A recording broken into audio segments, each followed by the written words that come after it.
কবিতা ইমান নিলিখোঁ যদিও কবিতা লিখাৰ প্ৰয়াস কৰিছোঁ আৰু তাৰ মাজৰে এটি কবিতা আবৃত্তি কৰিবলৈ লৈছোঁ। কবিতাৰ শিৰোনাম মই উশাহ ল'ব পৰা নাই।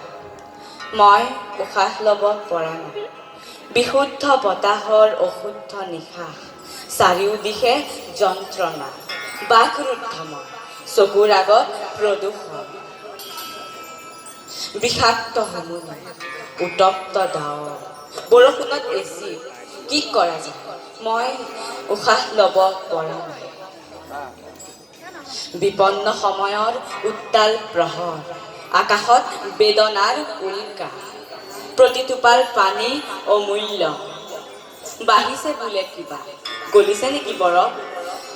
বাঢ়িছে বোলে কিবা, গোলকীয় উষ্ণতা কিম্বা ওজনত ফুটা। বুকুখন বৰকৈ বিষায়। মই উশাহ ল'ব পৰা নাই। বিপন্ন জীৱকুল, বিলুপ্ত প্ৰাণী, মানৱ মমতা, বিলুপ্ত জীৱকুলৰ আৰ্তনাদ, চৌদিশে হাহাকাৰ মাথো মানৱ জাতি, প্ৰাণীকুল জীৱগণ। কি হ'ব উপায়? মই উশাহ ল'ব পৰা নাই। চাৰিওদিশে দেখোঁ প্ৰযুক্তিৰ ঢৌ, মলিন মুখৰ কাৰুণ্যতা। আশাবোৰ যেন শেষ হৈ যাব, সপোনবোৰ নিৰাশাত পৰিণত হ'ব। তথাপি নিৰাশাৰ মাজতেই থাকে আশাৰ সেউজীয়া ফচল।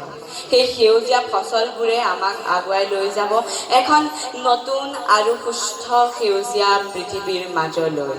আমি তেতিয়ালৈ মাথো বাটচাইত থাকিবই লাগিব আৰু আগুৱাই যাব লাগিব বিজ্ঞান প্ৰযুক্তি বহনক্ষমতাৰ মাজেৰে এক নতুন পৃথিৱীৰ দিশলৈ, নতুন উদ্যমেৰে। ধন্যবাদ। নৰেন্দ্ৰক আমি ধন্যবাদ জ্ঞাপন কৰিছোঁ। মাজুলীৰ নৰেন্দ্ৰৰ উজ্জ্বল ভৱিষ্যত আমি কামনা কৰিছোঁ আৰু মঞ্চলৈ আমাৰ